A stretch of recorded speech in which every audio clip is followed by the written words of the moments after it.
With the 2025 playoffs around the corner, it's time that we repeat the annual Rusty Buckets tradition of selecting one NBA team as the dark horse of the playoffs. The team that will go further than most thought possible and defy all expectations. Last year, I picked the Dallas Mavericks, and they went all the way to the NBA Finals, which I feel pretty good about, so I would like to turn this into a streak. So, who will be the dark horse of the 2025 NBA playoffs? Let's talk about it. Hello everybody, welcome to Rusty Buckets. Subscribe to the channel and drop a like on this video, and check us out over on Spotify and Apple Podcasts if you would like to enjoy this as an audio-only experience. The NBA playoffs are right around the corner, which means we are going to be ramping up the content here real soon, so just be ready for that. We're doing reactions over on my Little Rusty Buckets channel, and then post-game recaps over here. All your playoff coverage, as much as you could realistically ask for, will be available to you from me. But with that said, let's first clarify what a dark horse even is. For me, I don't think being a team that is considered on the fringes of contention disqualifies you from being a dark horse. Because, last year, a lot of people would have said the Mavericks were on the fringe of contending, and they ended up closing the year really strong. So it wasn't like I made some very bold selection there. You can still be a fringe contender and be facing an extreme uphill battle. And that's the main thing that matters. You can't be like the OKC Thunder can't be a dark horse. The Celtics and the Cavaliers can't be a dark horse. But pretty much everybody is going to have to at least deal with them and probably deal with other teams that are in their realm of capability.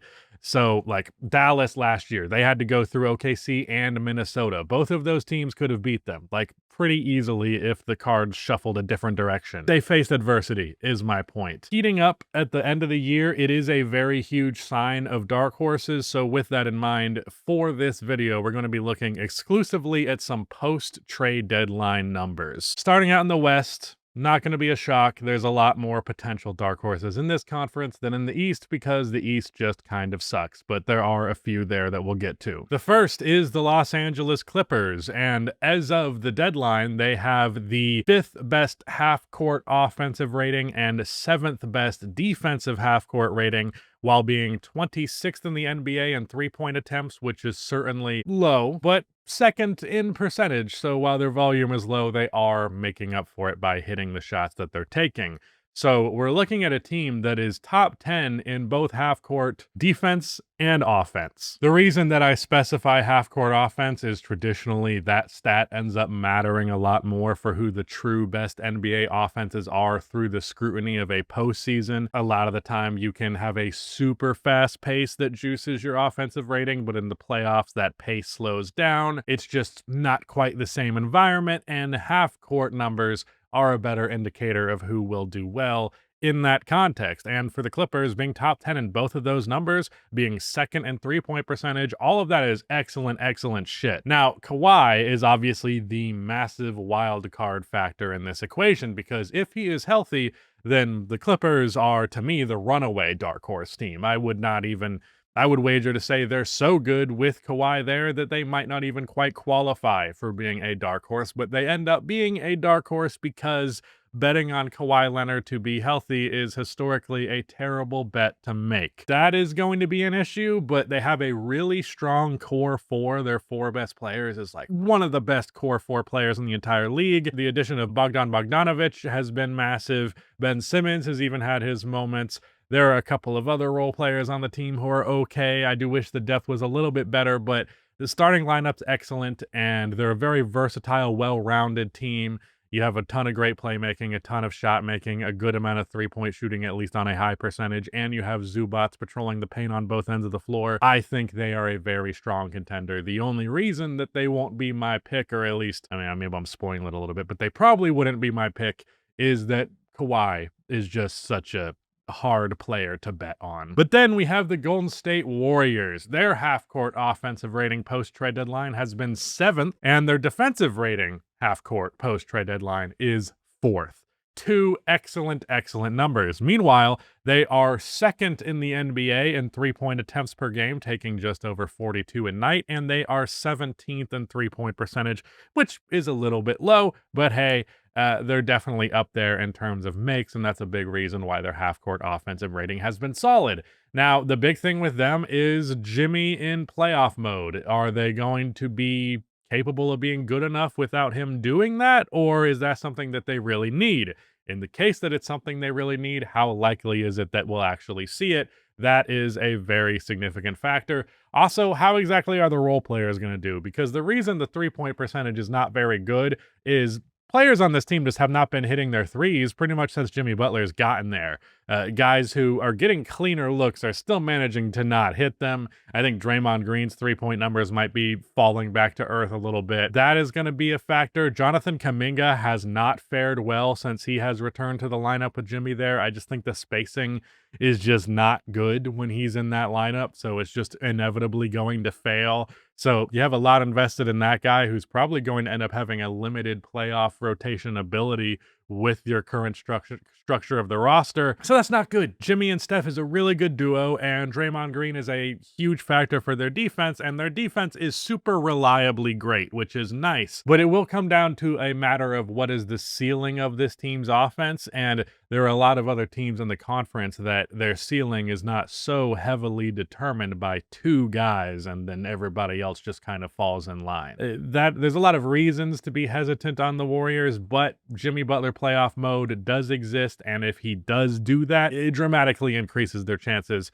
and makes me feel pretty highly about them. But it's a hard factor to bet on. That's the brutal shit about doing any of these predictions, is there's always something that's going to be a dangerous bet to make, but you kind of have to a little bit. The Houston Rockets, another very strong option. They're currently the second seed in the Western Conference. In fact, I think they've basically clinched the second seed, and they have done that throughout the year by being a good defense and a good transition offense team. Lots of forced turnovers, lots of fast break opportunities.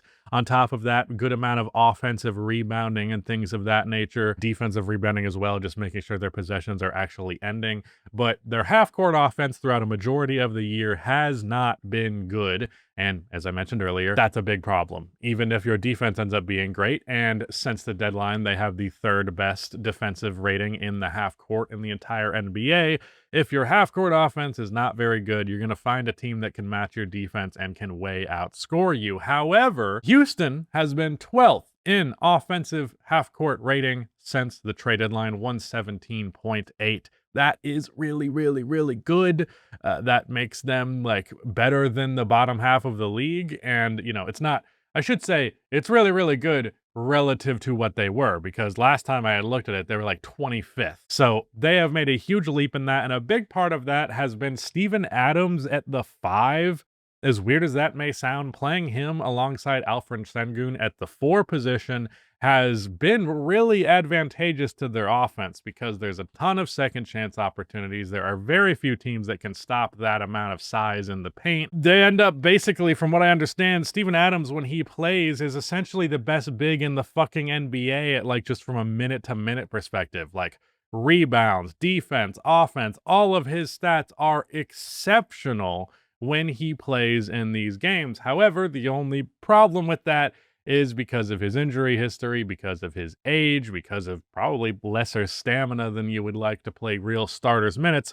He's probably only going to be able to play 15 to 20 minutes a game. Maybe the postseason comes around and Steven Adams is just ready to be a full-time starter with really big minutes, but as much of a godsend as this lineup has been, I'm not sure if they will be able to get enough out of it that it takes them super, super far. The other thing is Jalen Green. Does he rise or fall under the pressure of these playoffs? This is something that I've been curious about with him, because he has this cycle where his start of the year, he's terrible. He disappoints everybody, but he's just good enough to continue to get opportunity. And then as the year goes along, he gets better and better at taking advantage of that opportunity. And then he just kicks ass the last couple of months of the year. Is he going to take that kick assery, which he's been doing again lately, and that translates into the postseason, or under the guise of being defended in the postseason setting, does he suddenly completely collapse? I don't know. That's We got yet another fucking wild card here. It's going to be very interesting to see what Jalen Green's reputation will look like after this year's playoffs. Also, how well are they going to shoot the three? Because they are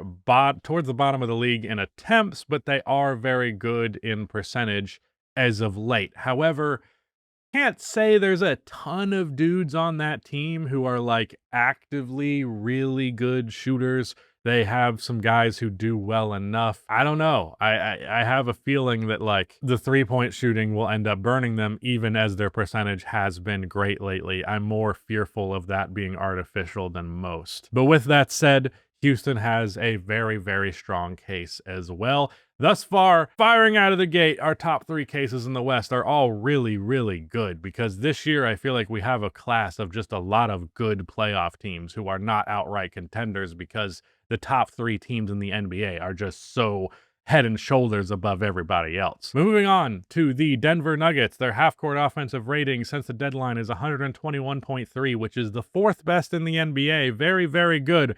However, the half-court defensive rating is 118, which is 19th in the NBA. Now, they're also basically at the bottom of the barrel in three-point attempts. They're 24th, but they are 7th in percentage, so they're doing the same thing like Houston is and the Clippers are, where their volume is low but their percentage is high. So it's definitely not being a bad three-point shooting team, but not necessarily being as prolific as you typically want in the modern NBA. Now, the Nuggets have the Jokic factor. He's the best player in the world. It's not even particularly close. That definitely plays a lot into their favor. Having the best player in a series guaranteed is helpful. However, we have seen in the past plenty of times that it's not enough. The Jokic plus an okay-ish team that does the bare minimum at best is not enough to actually get you anywhere significant against any actually good team. Jokic will dominate on the offensive end, but the defense won't be strong enough, and the offense will be so heavily determined by Jokic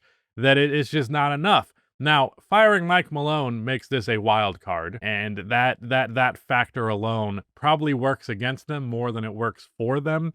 But it seemed to work out pretty well for Memphis thus far, doing the same thing just a few weeks earlier. So maybe we will see some sort of magical turnaround at the very end, but that's definitely a bet that I am not making. Speaking of the Memphis Grizzlies, they are another dark horse option, but the numbers post-trade deadline are fucking awful, which is the reason that Taylor Jenkins ended up getting fired in the first place. They are 16th in half-court offensive rating, 20th in defensive rating, and they are 15th in three-point attempts while being 19th in percentage, which makes them a very whatever shooting team. They've just been terrible, but as of very recently, ever since Jenkins has been gone, Ja has been going on an absolute tear, and I do think the best version of this team is one where Ja has a lot of influence on it, for better and worse. But I think it's pretty unlikely through all the turmoil of the end of this season. I don't think it's happening this year. I just would be surprised. For the Minnesota Timberwolves, they are another really good choice. There's a lot of good choices this year.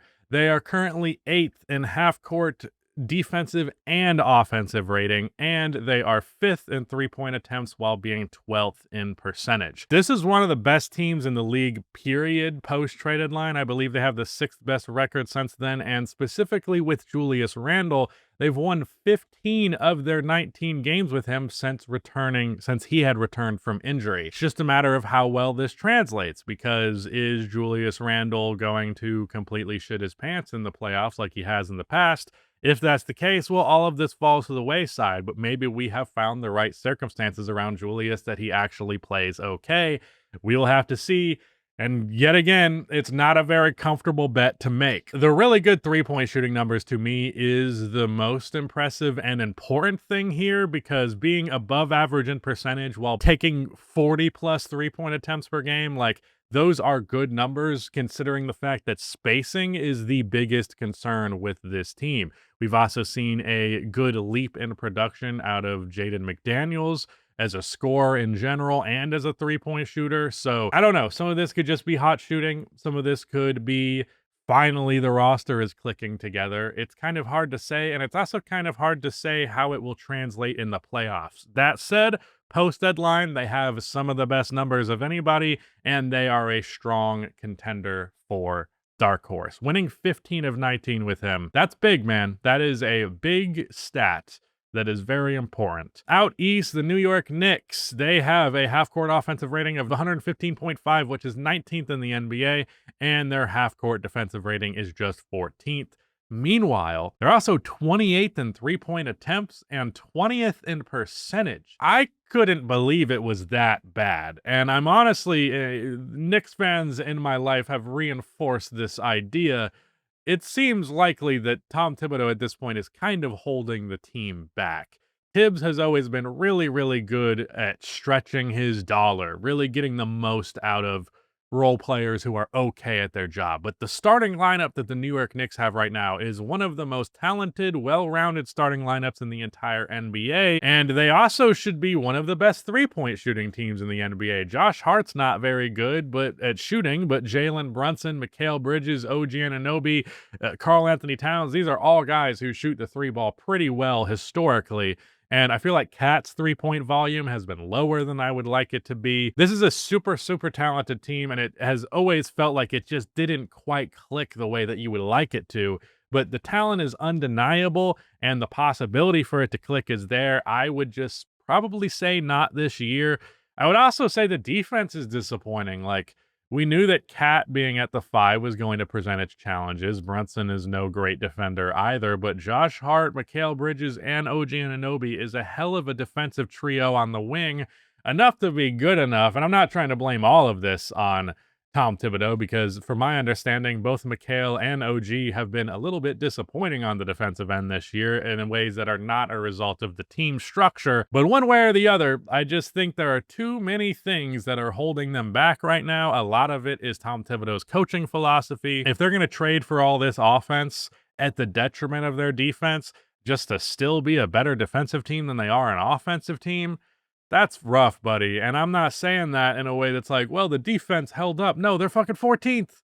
They've been a top 5 defense the last couple of years. Man, I just don't think it's going to happen as much as I really want it to, because I like this roster a lot. The Indiana Pacers have found their way in this conversation quite a bit because, of course, last year they made an Eastern Conference Finals run. They're heating up again. They're another one of those teams that's towards the top of the league since the trade deadline. Their offensive rating, half court, has been 9th, and defensive has been 15th, 13th in three-point attempts, and 10th in percentage, making them a better three-point shooting team than average. But I would say with the Pacers, though the defense is better than it was last year going into the postseason, so that is better, it's still just 15th, and their offense is not nearly as dominant as it was last year. And that is the reason why they would be in a dark horse conversation, is the defense is good enough and the offense is insane, but the offense is pretty good and the defense is good enough. That's not the same equation. I don't know. They do have the second best record in the Eastern Conference as a whole since the deadline, even better than Cleveland. But I would say that's probably more a product of Cleveland slipping a little bit than it is the Pacers being just so great. They still got a lot working for them. Pascal Siakam's great. Tyrese Haliburton has finally found his mojo again lately. They got things working in their favor. I just don't really feel like they got it this year either. And last, and not least, we have the Detroit Pistons, who I almost didn't include on this list because I do think they're so heavily determined by one guy, more so than any other team on this list. And that is a major red flag in the modern NBA in terms of just contending. For being a playoff team, it's perfectly valid, but contending for a championship, if you do not have another option or another player who is going to detract attention away from your star, it makes shit a lot harder. It's the whole reason why the Warriors were so disappointing throughout this year, because Steph Curry just had all of the defense's attention. So it's a matter of how well the rest of the team make sure that Cade does not have to carry on offense. If they do, if that's really the situation, they're just simply too beatable against top teams, because while the defense has been really good, they're 5th in defensive rating in the half court and 10th on offense. There's other teams in the East that could match the defense and then just have way more going on for them in the offensive side of the floor, not relying so heavily on one guy. So that is the biggest concern, is just I feel like you could just throw 4 bodies at Cade Cunningham whenever you want and just be like, everybody else, you got to make us pay. And I don't know how likely it is that they do. So that's going to hold them back. And the 3-point numbers are not very good. 29th in 3-point attempts and 15th in percentage. You can't really do the consolidation, or like the consolation, rather, the consolation prize of being a mediocre percentage team when you're that bottom in percentage. It makes them one of the worst 3-point shooting teams in the league. But the fact that their half-court offense is 10th, in spite of the 3-point shooting being as bad as it is a really, really strong sign. So that is my rundown of all of my potential candidates. I didn't really feel like anybody else was deserving of much of a mention. This is a longer list than I normally go with. Usually there's like 5 teams, but this was a particularly strong year for candidates for a dark horse. And actually, because there's so many teams in this list, somebody's gonna be it. I don't know if there's a definitive, obvious dark horse team in every single playoff run, but if there's going to be one, it's in this group. Now we just got to figure out which one it actually is. And I'm just going to simply just do a top 3 here and leave everybody else off so I don't completely offend everybody with the ranking. I'm going with the Los Angeles Clippers as my 3rd pick. Now, if you told me Kawhi Leonard was going to be healthy, I wouldn't even consider them a dark horse, really, so that's kind of an unfair statement. But just to make that abundantly clear, if Kawhi Leonard can somehow deliver us a somewhat healthy 2025 postseason run, the Clippers are going to be a legitimate contender that could beat anybody in the West plausibly. So the Clippers are 3rd. I will go with the Golden State Warriors 2nd. I don't like how much I do feel like the Jimmy Butler playoff mode stuff matters, but I don't think it's outright essential in the same way that Kawhi Leonard just playing, period, is outright essential for the Clippers. And my number 1 choice, can't believe I'm doing this, because this is also a bad option, the Minnesota Timberwolves. Their numbers are just so good since the trade deadline, and Julius Randle fitting in there, I don't know. It's not great. It's not a great bet on playoff Julius Randle. It's really not. But if that shit works well enough, they can still be a great defense and a really, really, really good offense. Because it's worth mentioning that Minnesota got to the conference finals for their defense, and their defense first. And that has been pretty damn good since the deadline. If that defense can be real again in the playoffs, and then the offense can be Anthony Edwards doing his thing and Julius Randle doing a good enough job being like a efficient enough 20-ish point per game score, you got a lot working for you. You've also got a much better year out of Dante DiVincenzo. So I like the Timberwolves as a pick, but there's a lot of good options this year. And I also have the Timberwolves over the Warriors, because while I actually think the Warriors will be the better team, the Timberwolves are more dark horse than the Warriors and the Clippers. Like, the Warriors and Clippers are generally agreed upon to be a contender. I guess the Lakers are a fringe contender, and I didn't even put them in this video, but like, they're the fucking Lakers. You can't be a dark horse as the Los Angeles Lakers.